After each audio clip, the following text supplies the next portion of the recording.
Hello ladies and gentlemen, mambo vipi? Karibuni tena kwenye channel yenu pendwa kabisa ya Diena Academy, Digital Entrepreneurship Academy. Na leo tuna session moja mpya amazing sana. Kwanza kabisa utakuwa na mimi Tracy Magno, lakini on my right hand side niko na my brother Kelvin Mabanza almaarufu kama Umoja Exchange, lakini on my right hand side niko na Charity Aaron. Ni watu ambao mnawajua, actually tumekuwa tukifanya vitu vingi sana kupitia ulimwengu huu wa ujasiriamali kwa njia ya kidijitali. Sasa leo tuna session yetu mpya kabisa inayoitwa Q&A session powered by Inkryptus Wallet. Mambo vipi Kelvin? Safi. Uko poa kabisa? Uko good. Charity Aaron my brother, uko poa? Niko poa. Uko tayari kwa challenges? Exactly. Leo bwana hapa kwenye bakuli letu hapa, ngoja bwana nipige maji kwanza. Na mimi nishushie kidogo. Maji powered by Inkryptus Wallet. Sasa leo kwenye bakuli letu hapa kuna maswali. Maswali haya yame focus hasa kwenye ecosystem ya blockchain, kwenye mambo ya crypto adoption, usability, yani vitu vingi, lakini kwenye ecosystem ya blockchain hasa kwenye kiwanda cha au kwenye jukwaa la crypto. Yes. Kwa hiyo tutakuwa tunachukua karatasi, kuna maswali 14, ya kwako yako 7, ya kwako yako 7. Mshindi hapa tutajua ni nani baada ya kumaliza maswali yote ambayo atajibu. Na maswali yote ni ya kujibu kwa neno moja, etc. Kwa hiyo it's a random choosing of questions, si ndio? Okay. Kabla tujaanza sessions, kwanza nianze na Kelvin Mabanza. Do you have something else, I mean chochote kuongea na watazamaji wetu? Sina maneno mengi. Yeah. Because niko ready kwa Q&A session. Niko ready for a random picker. Okay, so yeah. Charity, you have something else to say? Mimi sina cha kusema zaidi ya kuendelea kuwashukuru watazamaji wetu ambao tunaona subscribers wanazidi kuongezeka na inaonyesha kabisa kwamba juhudi ambayo tunaifanya ya kuelimisha jamii kweli inaonekana kwamba tunafanya jambo kwenye jamii. Safi kabisa. So nyuma ya kamera tuko na Teresia Chale almaarufu kama Techa. Ndo anatuwezesha kuhakikisha kwamba session zote hapa zinarekodiwa effectively. Na tunaona nani ambaye anaenda kuskwanda mchongo hapa. Maana Mabanza kwenye challenges zinakoga mbovu kweli. Lakini leo huenda ikawa tofauti. Kwa jamani, kabla hujaendelea au hatujaanza zoezi letu la Q&A session powered by Inkryptus Wallet, niwakumbushe tu, unapotaka kujenga portfolio yako ya digital assets, basi wallet ambayo tungekurecommend kuweza kuitumia kujenga portfolio kwa digital asset ambayo iko user friendly, ambayo ukiitumia automatically unapata huduma nyingi sana on a one stop center. Tunaita ni first community collaborative exchange ya kuitwa Inkryptus Wallet. Tembelea Play Store, tembelea App Store, search Inkryptus, alafu utapata hii wallet nzuri kabisa. Lakini kama hauna idea na vitu vyovyote ambavyo tunavizungumzia hapa, sisi tuko Ubungo Plaza, floor number 4. Tembelea ofisi zetu au tembelea tovuti ya www.inkryptus.com kupata ABC mbalimbali kuhusiana na ecosystem ya project yote ya Inkryptus. Tuko hapa kwa ajili yako. Tunasema siku zote soma, elewa, alafu utafanye maamuzi. Guys, you ready for the Q&A session? Kabisa. Tunaanza na nani? Anza na Mabanza. Maana unauliza mpira. Anza mwenyewe, mimi nitamaliza. Mimi nitamaliza. Sawa. Mabanza, karibu kupick up swali lako hapo. Okay. Hilo. Tusome hilo. Nakusomea mimi. Malengo makubwa mawili ya huduma ya staking kwenye project za crypto ni yapi? Malengo makubwa mawili. Ya kwanza kabisa ni network security. Okay, network security. Ya pili ni distribution tu ya token. Nakubali. Umeua kijana. Kwa hiyo kama ambavyo ameongea Mabanza, malengo makubwa mawili ya staking service kwenye project za crypto of course huwa ni ku maintain security ya project, kwa maana kutengeneza decentralization power hiyo kubwa zaidi. Lakini nyingine huwa inatumika kama ni nyenzo ya ku distribute token kwenye mzunguko. Kwa hiyo hayo ndo malengo makubwa mawili ya huduma ya staking kwenye project za crypto. Thank you very much. You have killed it. Mabanza moja, Charity bado hajapata kitu. Twende kazi blaza. Unajichinja mwenyewe inaitwa hiyo. Elezea safari yako ya ujasiriamali kwa kidari kwa neno moja.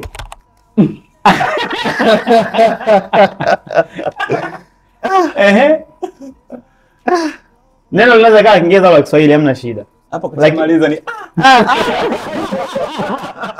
Shughuli imeisha. Unaenda kufanya kusoma rotations, graphics na nini? Au unataka wani jumlisha wote. Hivyo au nimekosea? Safari yako ya ujasiriamali kwa njia ya kidigitali kwa neno moja. Adaptation. Adaptation itakuwa ni neno zuri. Kwa sababu gani? In the sense kwamba mimi wakati naanza sikuwa najua chochote. Na nilikuwa na nia tu ya kuanza kwa sababu niliona watu wanafanikiwa. Lakini kitu ambacho nilikuja kugundua ni muhimu na nika-adapt to it mpaka leo ndio imekuwa msingi wangu ni kwamba inahitaji ujifunze. Kwa hiyo nika-adapt to learning. Kwa adaptation tunasema ndio neno pekee ambalo unaweza kalielezea. Yaani mimi kwangu umekuwa ni mtu wa kuadapt. Ni kuadapt kwa sababu mwaka ambao nilianza mimi kuinvest kwenye crypto nakumbuka ulinipigia simu. Ilikuwa ni September 2021.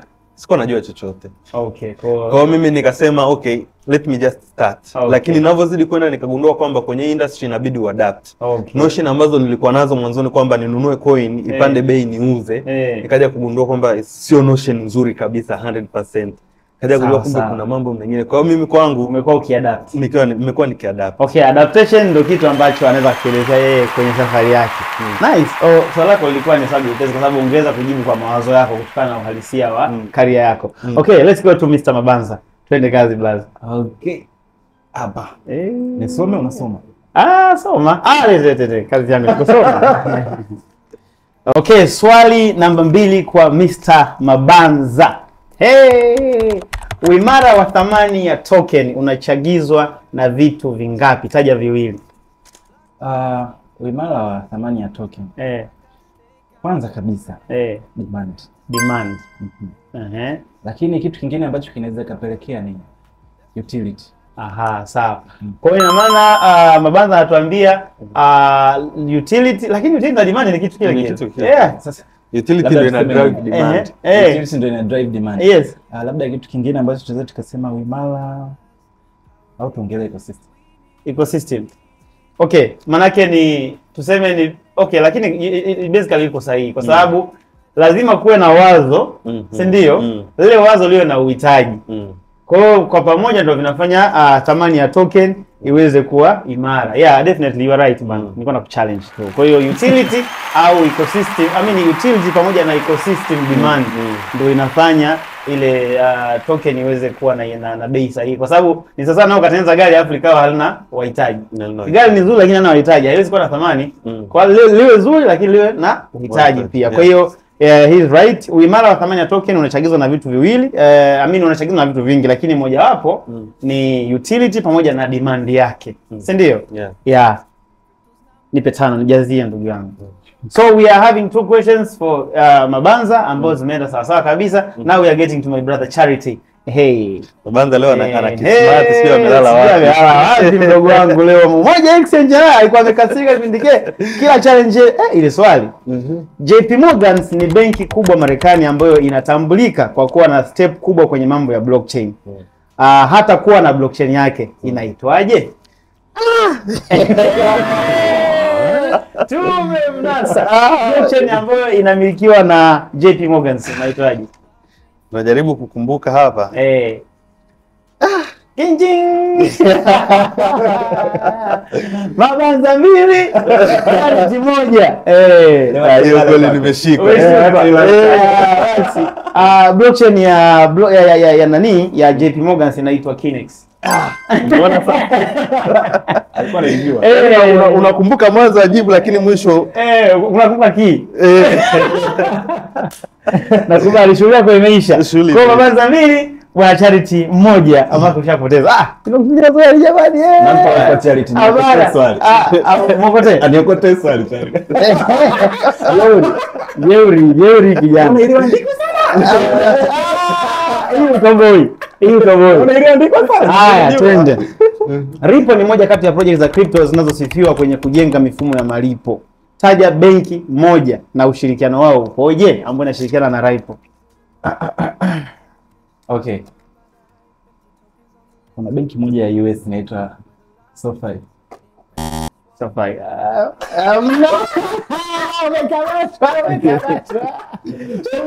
Umejishangaza mwenyewe kuchagua sasa. Kama unajua ukaboya. Amemwoni komoe. Na mimi nijibu. Unaweza kumsaidia? Hapana, hii inakusaidiana. Hii shughuli yake imeisha. Benki ambayo inashirikiana na Ripple inaitwa Standard Chartered na ushirikiano upo kwenye RippleNet. Ile blockchain ya RippleNet ambao yani ni kama Standard Chartered wamewekeza kwenye lab ya Ripple kwenye kujenga mifumo ya malipo.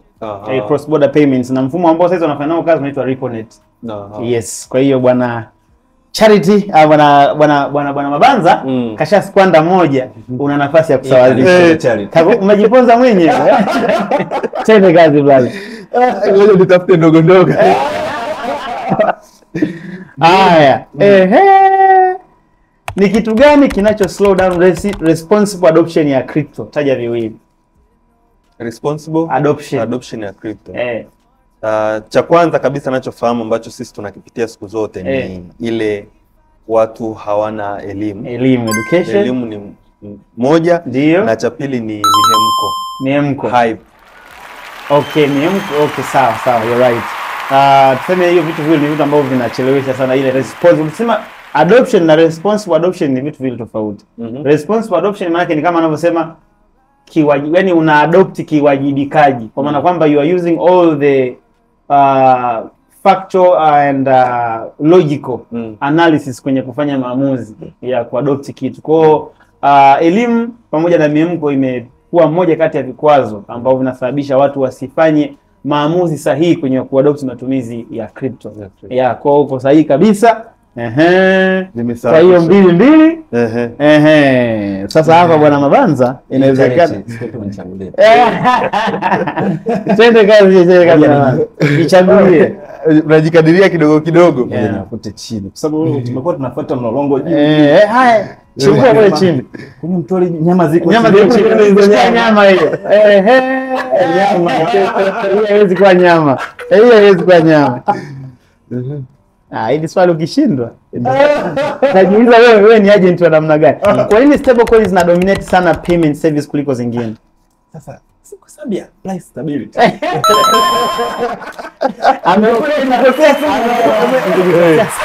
Sana. Okay, sawa. Tuende Charity. Na wewe unatafuta nyama. Inakuwa hapo. Kwenye mtori tunatafuta nyama. Mbona imejirudia swali? Deprecation. Nini kinachelewesha adoption ya blockchain ecosystem? Taja vitu viwili. Ile ilikuwa ni crypto, hii ni blockchain. Sawa. Lakini ile ni the same question, lakini unaweza ukataja zingine. For the case of blockchain, nitajie moja kwa kuongezea kwa sababu zile obvious zina kwa crypto ni zile, lakini kwa blockchain kwa ujumla ni kwamba watu wengi blockchain wanajua ni wakisikia tu blockchain wanajua ni crypto tu.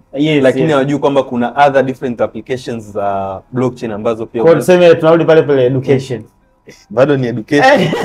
lakini pia ni ile kwamba mtazamo wa watu wengi ambao mtu yote akishafikiria tu blockchain anafikiria crypto moja kwa moja. Unasema hiyo au tuseme hiyo ni anchoring bias. Anchoring bias. Kwamba hajui kwamba kuna vitu kama NFTs.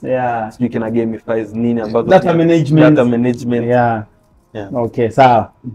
Let's go. Will you go for nyama au unaenda kula mtoi? Haya. Black. Unaenda pembeni. Haya. Hapa utoboi. Hapo umejichanganya. Blockchain na Web3 kipi kinahitaji mwenzake ili kiwepo? Blockchain na Web3. Kipi kinahitaji mwenzake ili kiexist?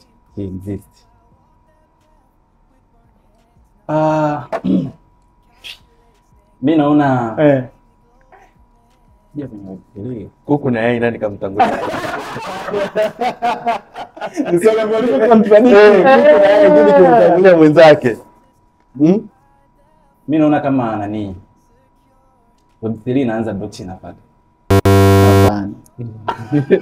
Labda utuelezee kivipi? Haiwezekani. Sasa kama haiwezekani naelezeaje? Haiwezekani kwa sababu kitu hapa jibu ni hivi. Web3 inahitaji blockchain. Blockchain inaweza kaexist kama alivyo. Ila Web2 ili iende kwa Web3 lazima iongezewe blockchain ili kuweka decentralization, ndio inaitwa Web3. Kwa hiyo Web3 inahitaji blockchain feature iweze kuwa added kwenye internet ndio iweze kuwa inaitwa Web3. Kwa sababu Web3 kigezo kikubwa ni ile decentralization. Na ile pia ownership ya. Yes, ndio hiyo sasa, yani kwamba ukisema decentralized maana ni ku-own. Yani kwamba leo hii kwa mfano kwenye web 2 nikienda kutumia Instagram au Twitter nikiandika comment yangu au nikiandika andiko langu, Twitter ikizima maana yake mimi sina ownership. Yani shughuli inakuwa imeisha, maandiko yote yatakuwa yashapotea. Ila kwenye web 3 naweza nikatumia NFT nikaandika alafu nikaitunza na ile NFT. Kwa hiyo ikizima labda ile platform, si naweza nikaenda nikaliproject ile andiko kwenye platform nyingine. Kwa hiyo web3 is all about read, write and own. Lakini ownership inakuja kutokana na application yani ya blockchain. Kwa hiyo web3 haiwezi kuexist bila blockchain. Kwa brother hapo imekula kwako. Thank you so much.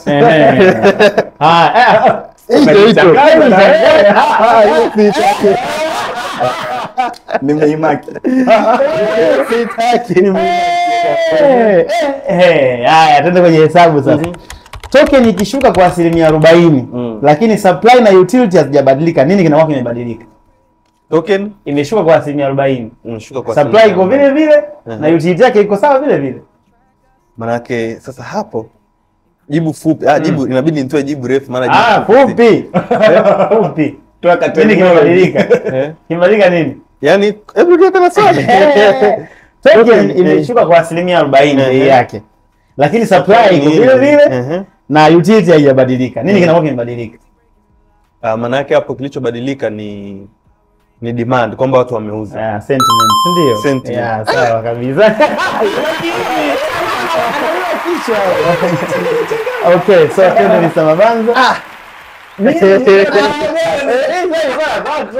Tusikiza kulikwepa. Okay. Hapa anasema kampuni ambayo imehusika katika kujenga na kuboresha blockchain ya Ethereum na wallet ya MetaMask inaitwaje?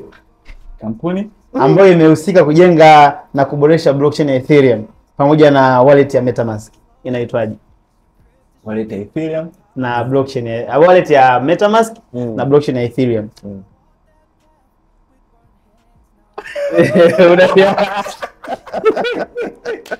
Shughuli imeisha kijana wangu. Kwisha shughuli. Unaelewa? Ile jina la kampuni kwa kama ulijui sema ulijui.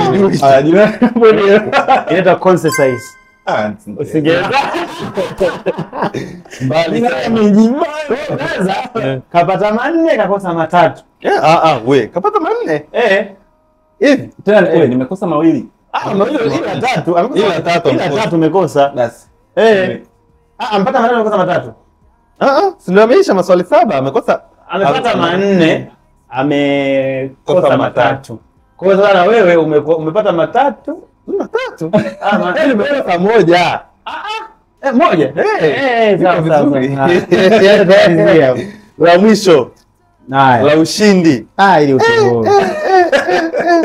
Ili ukikosa utakuwa ni mtu wa ajabu. Cryptos imekuwa ni moja kati ya platform moja kwenye kasi kwenye ekolojia ya blockchain. Taja token yake inaitwaje na huduma moja wapo maarufu. Samike kama swali. Hiyo wale nikataa waache. Sasa tujibu. Coin ya Encryptus inaitwa Ink. Na huduma maarufu ambayo inapatikana Encryptus ni huduma ya staking. Imeisha hiyo. Imeisha. Wewe nimesudi ile karatasi hii. Unaangalia ukubwa wa nani? Ukubwa wa karatasi ni kufundishia. Bwana ameikataa. Anyways, tumefika mwisho wa Q&A session powered by Encryptus Wallet. Vipi? Umeonaje quiz? It was good. Challenging. Sema mwanangu leo fresh, mimi nimefurahi mwanangu. Yaani unakosaga sana maswali leo. Balance kidogo afadhali mwanangu. Somba. Leo umepata leo. Alienda kupiga msuli nilipomwambia mwanangu leo Q&A ni ya kwako na challenge, na alienda kupiga msuli ili asiaibike, lakini dear subscribers, tunashukuru sana kwa kwenda kutufuatilia. Tumefika mwisho wa Q&A session powered by Encryptus Wallet. Niwakumbushe tu, unapotaka kujenga portfolio yako ya digital asset, wallet ya download ni wapi jamani? Encryptus. Hii hapa, angalia kifuani hapa. Unaenda tu Play Store, App Store, una search neno Encryptus, unapata ile wallet na download, then unaanza kujenga portfolio yako ya digital asset. Niwakumbushe tu kwamba ni vizuri kufanya maamuzi ya kufanya hivi vitu vyote pale tu unapokuwa tayari unaelewa nini unachokifanya. Kwa hiyo take your time, learn, understand. Ukiona bado basi unaweza ukaja ukajifunza hapa. Tuko Ubongo Plaza floor ya 4, unakuja unapata elimu. Ukishapata elimu unafanya maamuzi, inaweza ikawa yes au ikawa no, it's okay, si ndio? Yes. Yeah. Na pia unaweza ukatembelea tovuti ya Encryptus, yani www.encryptus.com, ukapata information nyingi. Ile website iko full of information, ina taarifa nyingi, utazipata, utasoma, utaelewa na utafanya maamuzi yako baada. So thank you very much for listening. Dondosha comment yako hapo afu tuambie umeionaje Q&A session na unampa max ngapi. Dewe alipokuwa anajibu maswali Charity na bwana Mabanza. Mimi nitampa max nyingi Mabanza kwa sababu kwa mara ya kwanza kijana amepata. Charity watu wamemzoea, kwa hiyo it's not big deal. Do you have anything else to add tukimaliza session yetu Mabanza? Kwa upande wangu nasema asante for the challenge. Next time Charity ajipange. Hii imenishtukiza. Of course Charity next time ajipange. Charity, something else? Mimi kwa kweli nafurahi ninapoendeleza wimbi langu la ushindi. Ndugu wangu inawanyosha. Nawanyosha, lakini pia ningependa kuwakumbusha kwamba kila siku ya Jumanne kwa lugha ya Kiswahili tunakuwa na darasa. Kuanzia saa 2 mpaka saa 3 kupitia Zoom. Kwa hiyo unaweza ukatucheki. Uzuri contact zetu zipo na pia nitaweka zile social network handles kama in case ukitaka kumtafuta Umoja au Mabanza au ukitaka kumtafuta Charity, basi handles zao nitaziweka hapo chini ili uweze kuungana na sisi kwenye Zoom. Lakini pia unaweza ukaacha comment hapo, lakini pia usisahau kusubscribe, which is very important. So ladies and gentlemen, thank you very much. It was a Q&A session powered by Encryptus Wallet. Ulikuwa na mimi Tris Magno, Kelvin Mabanza na Charity Aaron. See you next time and God bless you. Ciao. Bye. Encryptus, yeah, that's the shield I trust. Crypto real, no hype, no rust. Blockchain dreams built block by block. One wallet, one world, yeah, we breaking the lock. It's Encryptus, powering the shift we need.